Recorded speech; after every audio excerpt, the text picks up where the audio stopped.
Hello दोस्तों, स्वागत है आपका हमारे इस वीडियो में। और इसमें हम बात करने वाले हैं नरेंद्र मोदी जी की चमकी किस्मत की। नरेंद्र मोदी जी की किस्मत अच्छी है कि उनको जो ऑपोजिशन का लीडर राहुल गांधी मिला है और क्रिटिक जो है वो अभिनय शर्मा जैसे मिले हैं। अभिनय शर्मा गणित के अध्यापक हैं, मैथ्स पढ़ाते हैं और अच्छा मैथ्स पढ़ाते हैं, नो डाउट। लेकिन वो इकोनॉमिक्स में आजकल ज्ञान दे रहे हैं। वो कह रहे हैं कि जो भारत की जीडीपी जो 7.7% बढ़ी है, इस चीज के कोई मायने नहीं है, क्योंकि वो अमेरिका से बेहतर जीडीपी नहीं है। कोई भी यहां पर ये दावा नहीं कर रहा है कि भारत की जो अर्थव्यवस्था है वो अमेरिका से बड़ी अर्थव्यवस्था है या उससे बेहतर अर्थव्यवस्था है। कोई यहां पे दावा नहीं कर रहा है। यहां पे सिर्फ इतनी सी बात हो रही है कि भारत की अर्थव्यवस्था की ग्रोथ जो है वो इस वक्त अमेरिका, जर्मनी, फ्रांस और जो बड़ी अर्थव्यवस्थाएं हैं उनसे ज्यादा हो रही है। उनसे कंपेरेटिवली ज्यादा स्पीड से भारत की अर्थव्यवस्था बढ़ रही है। समस्या सिर्फ यहां पे इतनी है कि ये जो कंपैरिजन लेके आए हैं इससे क्रिकेट की भाषा में समझते हैं। सहवाग पहली पारी में 1 रन बनाते हैं, दूसरी पारी में 2 रन बनाते हैं, वृद्धि 100% नहीं। सचिन पहली पारी में 100 रन बनाते हैं, दूसरे में 150 रन बनाते हैं, वृद्धि 50%। तो इन्होंने इस तरीके से, लेकिन सचिन की पॉसिबिलिटी है कि वो अगली पारी में 0 रन बनाए और सहवाग अगली पारी में 150 रन बनाते। लेकिन जीडीपी इस तरीके से नहीं चलती है कि इस साल की आपकी जीडीपी करीब करीब 4.2 ट्रिलियन की थी और अगली साल की जीडीपी 0 हो गई, या उसके बाद अगली साल की जीडीपी 550 मिलियन की हो गई, उसके साल अगली साल की जीडीपी 500 बिलियन की हो गई। इस तरीके से नहीं होता है। जीडीपी एक कंटिन्यूअस प्रोसेस है। अगर आपको क्रिकेट के शब्दों में इसको समझना ही है तो इस तरीके से समझिए कि सचिन तेंदुलकर ने जब क्रिकेट शुरू किया था उसके साथ में ऐसे कौन से क्रिकेटर्स हैं जिन्होंने उसके साथ शुरू किया था और उसके बाद हर साल कितने रन किसने बनाए, उसको उस तरीके से कंपेयर किया जाएगा। जस्ट फॉर एग्जांपल मैं अगर दूं कि विराट कोहली और रोहित शर्मा ने अपना करियर करीब करीब एक साथ शुरू किया। मान लीजिए कि विराट कोहली ने 2018 तक 10,000 रन बना दिए और उसके साथ शुरू किया था रोहित शर्मा ने, उन्होंने 2018 तक 7,000 रन बना दिए। अब 2019 में आते आते जब विराट कोहली के रन बने वो 1200 रन बने और रोहित शर्मा के रन जो बने वो 1,000 रन बने। तो रोहित शर्मा ने कितने परसेंट ज्यादा रन बनाए कंपेयर टू विराट कोहली, वो वहां पे आप कंपैरिजन करोगे तो थोड़ा सही दिखेगा। जो कम बेस की जो आप बात समझाने की कोशिश कर रहे हो वहां से समझाइए, फिर परसेंटेज आप करके बताइए। वो परसेंटेज समझ में आने वाली बात होगी, वो बात हम आपकी मानेंगे और वहां पे भी आपकी जो लो बेस थ्योरी है वो सही साबित होगी। लेकिन यहां पे बात सिर्फ ये नहीं है कि क्या रोहित शर्मा को विराट कोहली से अच्छा प्लेयर होना ही चाहिए, नहीं। इसमें बात सिर्फ ये है कि आप कल कैसे थे और आज कैसे हो। क्योंकि 2004 में अगर हम बात करें कि परसेंटेज के वाइज ही बात करें तो 2004 में इंडिया की जो जीडीपी थी वो करीब करीब 1 ट्रिलियन की थी और 2014 आते आते वो जीडीपी की साइज जो है करीब करीब 2.3 ट्रिलियन की हो गई। तो अगर हम परसेंटेज की बात करें तो यहाँ पे 130% बढ़ा था। लेकिन वही 2014 में जो जीडीपी 2.23 ट्रिलियन की थी वो आज आके 4.45 ट्रिलियन की हो गई है। तो अगर इन पूरे 10 सालों में देखें तो भारत ने जीडीपी टोटल 2.2 ट्रिलियन से ग्रोथ किया है। हालांकि अगर हम बात करें कि जो 2004 से 2014 के बीच का जो समय था उसमें सिर्फ एक साल 2018 का साल था, पूरे वर्ल्ड के लिए एक तकलीफ वाला साल था कि 2008 से 2009 के बीच में वो जो जीडीपी की जो समस्याएं थी वो पब्लिक में आई थी, उसमें समझ में आया था कि yes there is some problem. But अगर हम मोदी जी के कार्यकाल की बात करें, 2020 में कोरोना, उसके बाद में लगातार युद्ध, रशिया यूक्रेन वॉर हुआ, उसके बाद अब अमेरिका और ईरान का लड़ाई और युद्ध चल रहा है। तो ये जो टेंशन का टाइम जो है वो इस वक्त ज्यादा आया है, उस वक्त उतना नहीं था।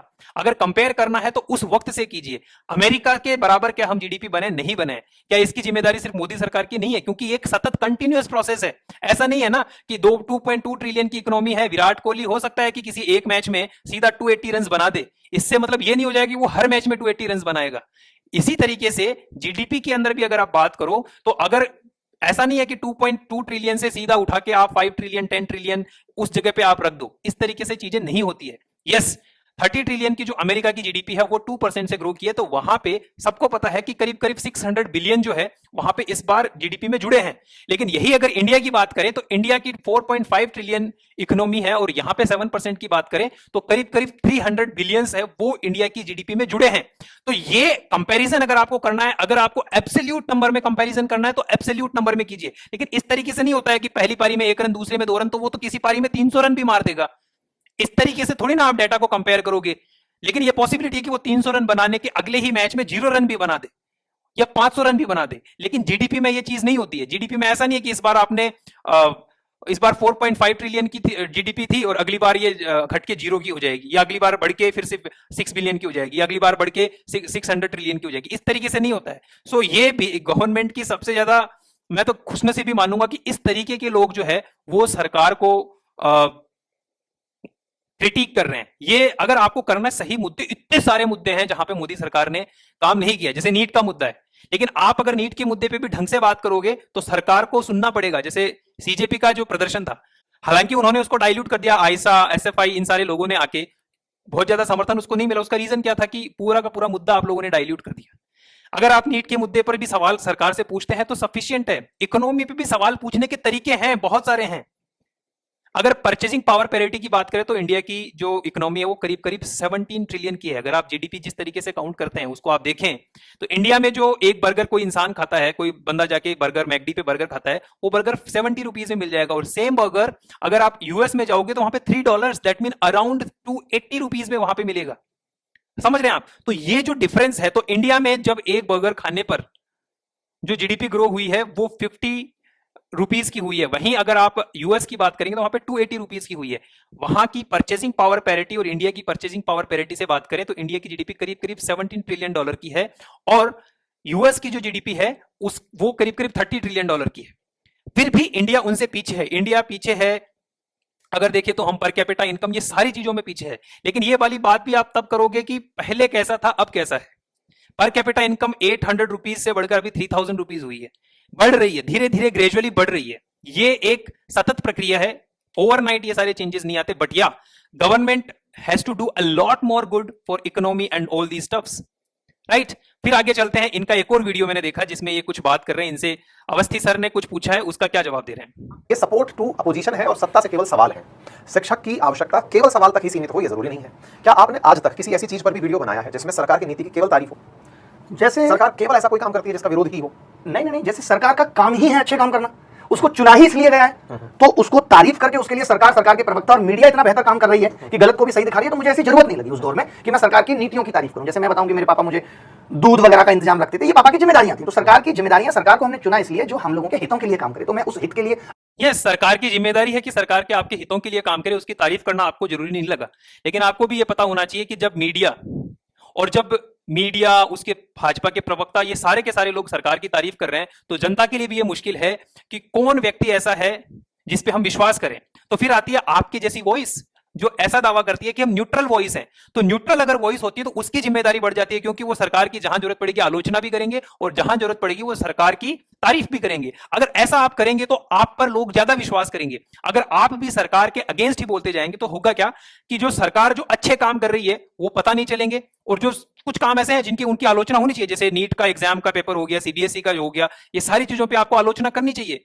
वो अगर आप जब सिर्फ आलोचना करते हैं तो समस्या ये आती है कि जो इनकॉम्पिटेंट लीडर्स जो पहले सरकार में थे फिर से वो आ जाएंगे, और फिर से वो आ जाएंगे तो फिर आपको फिर से उनकी आलोचना करनी पड़ेगी। इससे अच्छा है कि जो अच्छा काम कर रहे हैं उसकी आप तारीफ भी करो। अदरवाइज सरकार क्या करेगी, अगर आप सिर्फ तारीफ नहीं करके, अच्छे काम की तारीफ नहीं करके, जो बुरा काम है या जिस काम में अच्छे से काम नहीं हुआ है उनकी सिर्फ कमियों को सिर्फ आप आलोचना करते रहेंगे तो पब्लिक को भी ये मौका मिल जाएगा कि ये बंदा तो बस तारीफ आलोचना ही करता है, ये तो विपक्ष का बंदा है।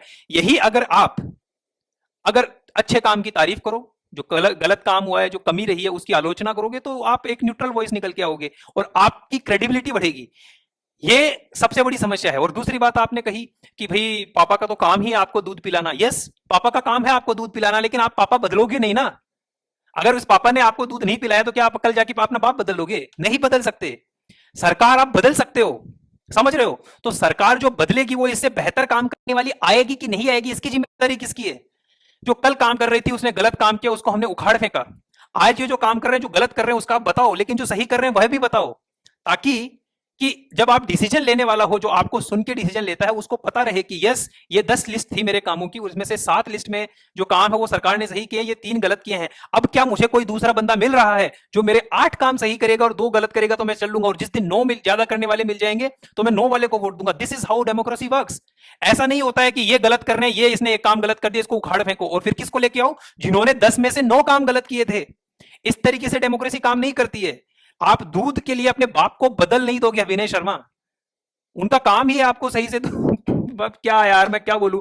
ये भारतीय जनता पार्टी जो सरकार है इसकी सबसे खुशनसीबी वाली बात है कि ऐसे लोग इनके क्रिटिक्स है, दे मस्ट बी हैप्पी, वो कोने में जाके हंसते होंगे। अब एक बात बताइए, ग्रेटर नोएडा बना तो सरकार की जिम्मेदारी थी कि उसको दिल्ली और नोएडा से जोड़ा जाए, रोडें बने। अब आप कहें कि इस पे आपने तारीफ नहीं की कि ग्रेटर नोएडा में इतनी अच्छी रोड गडकरी ने बनाई, शहर का विकास होगा, इंफ्रास्ट्रक्चर होगा तो उसको जोड़ने के लिए रोड्स बनेंगी। तो ऐसा नहीं है कि तारीफ आप सरकार सड़कें बन रही है तो हमने इसके लिए तारीफ नहीं की। देखो बात ये होती है कि जब आपके सामने क्या विकल्प होता है कि आपके पास एक ऑप्शन ए है, एक ऑप्शन बी है, तो आपको बताना होता है दुनिया को कि ऑप्शन ए ने ये काम किया, ऑप्शन बी ने ये काम किया। अब दुनिया पे छोड़ दीजिए कि वो क्या करना है क्या करना है। फिर आप कहेंगे कि नहीं मेरी ये जिम्मेदारी नहीं है, मैं टीचर हूं, मैं ये क्यों बताऊं कि सरकार ने क्या अच्छा किया क्या खराब किया। तो फिर आप टीचिंग कीजिए, आप इस चीज में मत आइए। अगर आप इसमें आ रहे हैं तो समीक्षा अगर आपको करनी है तो न्यूट्रल होकर करनी चाहिए। और फिर आगे से इनसे सवाल पूछा गया कि तो आपकी जितनी भी प्रतिक्रियाएं रहती हैं उन प्रतिक्रियाओं में रोस्टिंग ज्यादा होती है, ऐसा मुझे दिखता है। हाँ, मतलब आप अंदाज कह सकते हैं, लोगों ने उसको नाम दिया, क्योंकि मैं तो ये काम पिछले, आप मेरा 2007-8 का वीडियो उठा के देखेंगे जिसमें मैंने स्टैंड अप कॉमेडी की है। जिस वक्त लोग रोस्टिंग नाम नहीं यूज करते थे तो उसमें भी है। तो अब ये नाम आ गया है तो उसको रोस्टिंग कह दिया जाता है। अब देखिए एक बात बताइए, पेपर लीक हुआ, मैं सरकार को बताऊं नहीं आप हाइब्रिड मॉडल में पेपर करो तो शायद पेपर लीक नहीं होगा, तो फिर आपकी कमेटियां क्या कर रही हैं? मैं तो मुद्दे लेके आ रहा हूं कि ये मुद्दा है, इसका सोल्यूशन दो, और आपकी जिम्मेदारी है सोल्यूशन देना। आप, मैं समस्या लेके आ रहा, आप कह रहे हैं इसी का सोल्यूशन दो, तो आप मुझे बना दो शिक्षा मंत्री, मैं सोल्यूशन भी ढूंढ लूंगा। तो ये है कि तो मैं इसलिए सोल्यूशन देना जरूरी नहीं समझता। क्या पता मैं सोल्यूशन दूं, मैं उस एस्पेक्ट पे ना सोच पा रहा हूं कि मैं सिर्फ समस्या बताऊंगा, मैं सोल्यूशन नहीं दूंगा। ठीक है, हर एक आदमी के पास सोल्यूशन नहीं होता, मेरे पास मेरी समस्या है उसका सोल्यूशन। लेकिन आप कम से कम ये बता सकते हो कि ये समस्या है, इसको मुझे ये इलाज चाहिए, मुझे इसके बारे में ये तकलीफ है। ठीक है, आपका ये पॉइंट सही है कि भाई मैं उसका सोल्यूशन क्यों दूं, बट एटलीस्ट आपको वो समस्या तो पूरी ठीक से बतानी पड़ेगी, उसमें सिर्फ उस समस्या पे स्टिक तो रहना पड़ेगा। आप ये नहीं कह सकते ओहो पेपर लीक हो गया, मोदी जी तो मेलोडी देते जा रहे हैं। नहीं है, आप जब ये बात कर देते हो कि पेपर लीक हो गया, मोदी जी मेलोडी बांट रहे हैं, तो आपने ऑलरेडी मुद्दा भटका दिया है। पेपर लीक से हटके अब मुद्दा मेलोडी बन गया है। जब आप ये कहते हो कि पेपर लीक हो गया, मीडिया वाले तो ये कर रहे हैं, अंजना ओम कश्यप ये कर रही है, मीडिया वाले सब बिके हुए हैं, मुद्दा फिर से खराब हो गया है। आप सिर्फ वो मुद्दे की बात कीजिए। आपने हो गया ना कि आपने क्या किया, अंजना ओम कश्यप को गालियां दी। अंजना ओम कश्यप ने आपका नाम नहीं लिया, लेकिन आपको लगा कि आप ही के बारे में बात हो रही थी। अब समस्या क्या हुई, पूरा का पूरा नैरेटिव 3 दिन के लिए जो पूरा फोकस्ड था नीट, सीबीएसई और इनके इनकॉम्पिटेंस के लिए, एजुकेशन मिनिस्ट्री के इनकॉम्पिटेंस के लिए, इंक्लूडिंग बीजेपी सपोर्टर, सब लोग धर्मेंद्र प्रधान का इस्तीफा मांग रहे थे। यूजीसी नेट से लेकर सीबीएसई तक एंड नीट तक धर्मेंद्र प्रधान ने इतने कांड कर दिए हैं कि उनका जाना तय है। और उनका जाना सिर्फ आप नहीं, जो कट्टर बीजेपी समर्थक है वो भी मांग रहे हैं कि भाई इस चीज को सॉल्व करो। ये 2024 में भी हुआ था, अभी भी हुआ, ये चीज सॉल्व नहीं कर पाएगी। लेकिन आप जो अगर रेटोरिक करने लगते हैं ना इस तरीके से, कि जब मुद्दे से हटकर आप सारी बातें कर लोगे कि मोदी जी इसलिए खराब है, मोदी जी उसलिए खराब है, सरकार ने ये गलत किया है, सरकार ने वो गलत किया है, फिर क्या है, समस्या हो जाती है।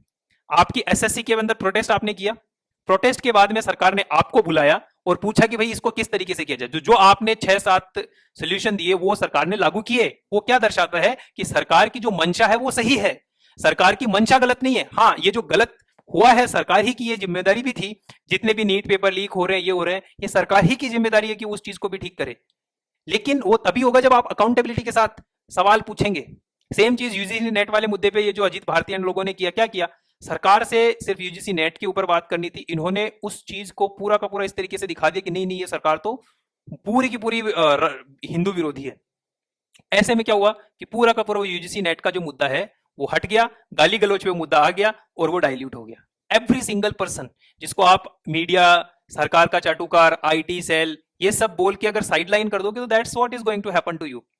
तो इसी तरीके से होता है। मिस्टर अभिनय, मोदी जी को मैं फिर से कांग्रेचुलेशन कहूंगा कि इस तरीके का इनकॉम्पिटेंट ऑपोजिशन लीडर और इस तरीके के क्रिटिक आपके हैं।